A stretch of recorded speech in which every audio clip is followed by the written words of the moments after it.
Bienvenidos, mi nombre es Ana Karina Montaño, soy una estudiante del tercer año de Medicina en la sección 5 en la Universidad Nacional Experimental de los Llanos Centrales Rómulo Gallegos, ubicada en San Juan de los Moros. Hoy voy a estar hablando sobre unos temas muy interesantes sobre la parasitología, la cual es una ciencia que se encarga de estudiar la estructura, el comportamiento y las funciones de los parásitos. La parasitología tiene una importancia en la salud pública, la cual radica en que las parasitosis son problemas de salud pública. A las consultas de salud pública, o sea, de medicina general pública, llegan muchos pacientes con patologías de bases, lo cual nos indica y nos recuerda que los parásitos pueden desarrollar su modo oportunista afectando a estas personas con patologías de base, creando así un aumento en los casos de parasitosis. Entonces, como la parasitología es la ciencia que nos permite conocer el desenvolvimiento de los parásitos en nuestro entorno, podríamos así ayudar a diseñar estrategias para evitar la propagación de los parásitos. Entonces, si la importancia esencial de la parasitología en la salud pública radica en que gracias a ella podemos estudiar a los parásitos, saber cómo afectan a las personas, saber de qué manera ellos se propagan más fácil, de qué manera ellos interactúan con el cuerpo y así poder atacarlos y crear medidas de prevención eficaces contra esto y así disminuir los casos y complicaciones por parásitos en enfermedades, en pacientes con enfermedades de base y así evitar o mejorar la calidad de vida de los pacientes. Ahora vamos a hablar rápidamente sobre las asociaciones biológicas. Las asociaciones biológicas son este tipo de relaciones que llegan a tener los seres vivos para así poder cumplir sus objetivos y desarrollarse o llevar a cabo su ciclo biológico. Entonces, las asociaciones biológicas pueden ser de tipo intraespecíficas o intraespecíficas. Las de tipo intraespecíficas son las que ocurren entre la misma especie. Estas se pueden observar en familias, poblaciones antiguas, colonias y sociedades. Ellas actúan de esta manera para así poder cumplir objetivos que por algún motivo sientan que unidas pueden alcanzarlo mejor. Entonces también tenemos las asociaciones interespecíficas. Las asociaciones interespecíficas son las que ocurren entre especies distintas, organismos de especies distintas. Uno de estos es la depredación. La depredación es este tipo de asociación en la cual los dos papeles son un depredador y una presa, como podemos observar en este dibujo de ejemplos. Aquí uno de estos se ve beneficiado, que es el depredador, y el otro se ve absolutamente perjudicado, que es la presa. También tenemos la simbiosis. La simbiosis es aquella asociación que ocurre entre dos especies distintas, en la cual las dos buscan un beneficio y sin esta no pueden vivir, sin seguir realizando en este edificio, o sea, es esencial para ellos. También tenemos el parasitismo. El parasitismo es esa asociación donde una de las especies permite que la otra viva a expensa de estas. Como podemos observar en mi dibujo de ejemplo, tenemos a un mosquito que está viviendo a expensas de un humano. ¿Por qué? Porque está succionando la sangre y se está alimentando de esto.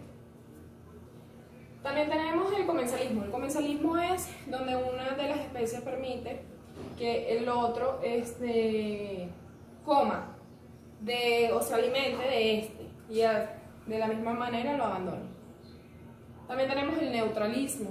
El neutralismo es cuando ninguna de las dos especies se ve afectada ni de manera positiva ni de manera negativa. Como podemos observar aquí, hay un equilibrio entre lo positivo y lo negativo en el neutralismo. También tenemos el mutualismo. El mutualismo es aquella relación o aquella asociación donde van a interactuar las dos especies con el fin de conseguir beneficios para ambas. Se diferencia de la simbiosis porque el mutualismo no es esencial. El mutualismo puede ocurrir esporádicamente. También tenemos la protocooperación. La protocooperación es aquella donde una especie pretende ceder de sus características útiles a otra para que la otra le ceda sus características útiles. Entonces así se van a complementar y van a obtener beneficios para ambos. Puedo poner este ejemplo que tengo acá en mi dibujo, que es de una vaca y un ave. En este caso el ave va a servir como control de plaga porque le va a quitar los artrópodos que pueda tener la vaca, que es muy común, y eso va a beneficiar a la vaca porque va a mantener ese control de plagas y higiene. Y va a beneficiar al ave porque el ave se va a alimentar de estos animales. También está el amensalismo. El amensalismo es donde una de las especies se ve perjudicada y la otra no se ve ni perjudicada ni beneficiada. Tenemos el inquilinismo. El inquilinismo es cuando una especie permite que otra especie pueda vivir en su entorno o en ella. Aquí yo coloqué el ejemplo de un ratón que está viviendo en el nido de una rata, más no se está alimentando de ella. De hecho, está comiendo queso. También tenemos la alelopatía. La alelopatía son ese tipo de modificaciones químicas que puede sufrir una especie y se la puede transmitir a la otra para modificarlo. Y también tenemos el tipo de asociación de tipo de exclusión, que en esta lo que ocurre es que no se van a asociar debido a que una especie decidió que no se podía. Tenemos las clasificaciones taxonómicas. Los parásitos realmente se pueden clasificar en más de 3 grupos, como por ejemplo, vamos a hablar principalmente de los grupos taxonómicos. Primero, el grupo taxonómico es aquel que está compuesto por los grupos taxonómicos. La taxonomía es aquella ciencia que está encargada de agrupar a los organismos vivos dependiendo de su anatomía funcional, a todos los organismos. Existen grupos taxonómicos como por ejemplo lo son reino, filo, clase, orden, familia, género y especie. El género y la especie son los que le van a dar las características morfológicas, anatómicas y funcionales a los parásitos y su nombre como tal. Son 2 palabras que son generalmente latinizadas. La primera es el género y la segunda es la especie. El género se debe colocar con la primera letra en mayúscula, se puede colocar solo esta primera letra, y la segunda, que es la especie, se puede colocar en minúscula. Yo tengo un ejemplo que es el de la Giardia lambia. La Giardia es el género y la lambia es la especie, es decir, la lambia es una especie del género de Giardia. Asimismo, los parasitólogos han creado un tipo de taxonomía o de nomenclatura para hablar de las enfermedades parasitarias, para poderlas entender de manera internacional. Esto es sencillo, solo se debe colocar un sufijo al nombre científico del parásito. Por ejemplo, en el parásito que yo acabo de colocar de ejemplo, una parasitosis de la Giardia lambia sería la giardiasis. ¿Por qué? Colocaríamos los sufijos hablados por los parasitólogos, que serían la iasis o asis. También tenemos los parásitos según sus necesidades. Esto depende de si son parásitos obligatorios o facultativos. Los parásitos facultativos pueden vivir en el ambiente libre sin depender de un huésped. Y los parásitos obligatorios necesitan estar obligatoriamente en un huésped. Tenemos los parásitos según su patogenicidad, que significa si son patógenos o no patógenos, la capacidad de crear lesiones o de ocasionar la enfermedad. El parásito patógeno es aquel que está presente en el organismo, pero presenta sus manifestaciones clínicas cuando el paciente tiene el sistema inmunológico un poco disminuido, está inmunosuprimido. Y los parásitos no patógenos son aquellos que no ocasionan enfermedades en el huésped. También tenemos los parásitos según su tiempo de permanencia. Están los parásitos permanentes y los temporales. Los permanentes son aquellos donde el parásito va a cumplir su ciclo, y los temporales son aquellos intermediarios donde ellos van a estar por un tiempo desarrollando una fase de su desarrollo del ciclo biológico y el resto lo van a terminar de realizar en otro hospedador. También tenemos según el tiempo de permanencia, tenemos los parásitos según el hábitat. Tenemos los parásitos endoparásitos y ectoparásitos, depende de la ubicación en el huésped. Los endoparásitos son los que están adentro del parásito, del huésped, y los ectoparásitos son los que están afuera del huésped. También aquí coloqué los dibujos así como salen en el 80% de las literaturas. Esta es la clasificación que sale. Los protozoarios, los helmintos y los artrópodos. Aquí coloqué un ejemplo de la tricomona, un helminto que es un afarilobriscoide, y de un artrópodo coloqué al chipo, que es el que ocasiona el mal de Chagas. Ahora vamos a hablar rápidamente de los ciclos biológicos. Los ciclos biológicos son aquellos que desarrollan los parásitos desde que inician su objetivo de fijarse en un huésped hasta que se desarrollan y se reproducen en este. Hay algunos que son más sencillos y otros más complicados. El monoxénico es el más sencillo porque en este el parásito solo necesita un huésped para cumplir su ciclo entero.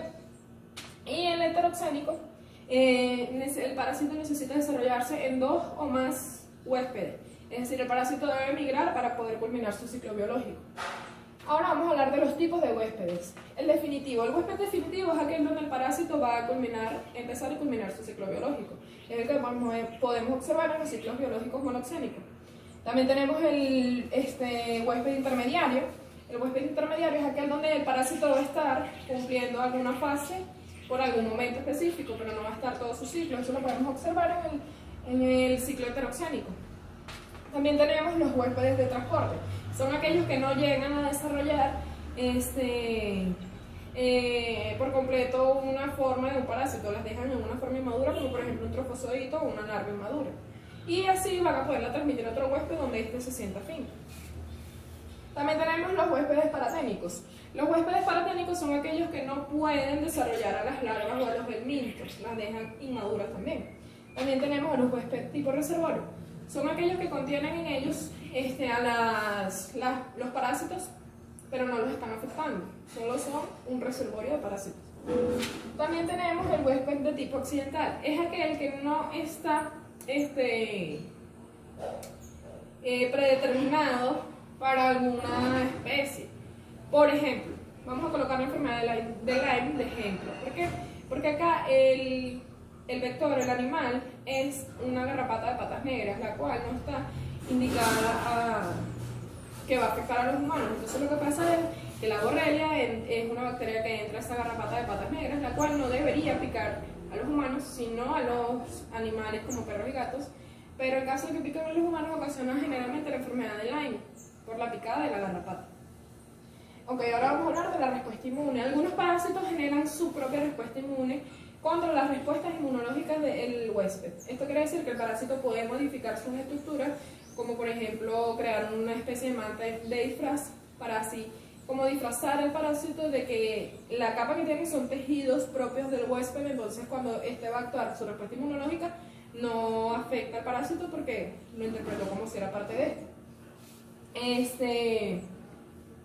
Vamos a hablar rápidamente de la respuesta inmunológica en las personas, que lo que pasa es que al entrar el parásito se van a activar todos los sistemas inmunológicos del cuerpo humano, ya sea la inmunidad innata, la adquirida, la inmunidad humoral, la fagocitosis y los sistemas de complemento. La inmunidad innata no es muy común en la parasitología, generalmente es adquirida y humoral. Entonces, lo primero que ocurre es que las células que actúan son las células natural killer, NK, las células NK, y los linfocitos CD4 y los linfocitos CD8. Estos linfocitos son importantes, pero también lo son los macrófagos, porque son los que se van a encargar de liberar las citoquinas, las cuales van a activar las interleuquinas, ya sean de tipo 1, 2, 3, 4, 5, 12, y estas se van a encargar de formar la inmunoglobulina E, la cual va a desarrollar el sistema de complementos, el cual va a hacer que se active el aumento de los eosinófilos. Aquí vamos a entrar a hablar rápidamente del diagnóstico. El diagnóstico de la parasitosis, yo he elegido dos pruebas básicas, que es la hematología y el coproanálisis. La hematología es una prueba de sangre básica donde podemos observar de dos maneras, ya sea por el frotis de sangre o la serología. En la serología es donde podríamos observar aquí el aumento de los eosinófilos. ¿Por qué? Porque ahí se va a observar en la sangre el aumento de los elementos formes que se van a encargar de luchar contra los parásitos al estos entrar en el huésped. Entonces veríamos el aumento de los eosinófilos. También, de la otra manera de la hematología, podríamos hacer el frotis de sangre, que sería donde vamos a observar específicamente los parásitos en la sangre, que son poco comunes, pero se pueden observar en el frotis de sangre, que sería colocando de 1 a 3 gotas de sangre en una lámina de vidrio, observándolo en el microscopio. En el microscopio se podrían evidenciar. También tenemos el coproanálisis. El coproanálisis es esa muestra que se realiza, ese es el examen que se realiza a las muestras de heces. Las muestras de heces se recomiendan tomárselas al paciente 1, 2 o 3 veces para evitar así o disminuir el margen de riesgo, porque a veces los parásitos puede que salgan en un fragmento de las heces y en otros, ¿no? Aquí este tipo de análisis se recomienda en los pacientes que tengan ese tipo de molestias digestivas o que presenten la clínica digestiva de una parasitosis, como por ejemplo diarreas, dolores abdominales, vómitos, náuseas. Entonces se recomienda el coproanálisis donde vamos a poder observar a estos parásitos en caso de su presencia. Muchas gracias por su atención, espero les haya gustado.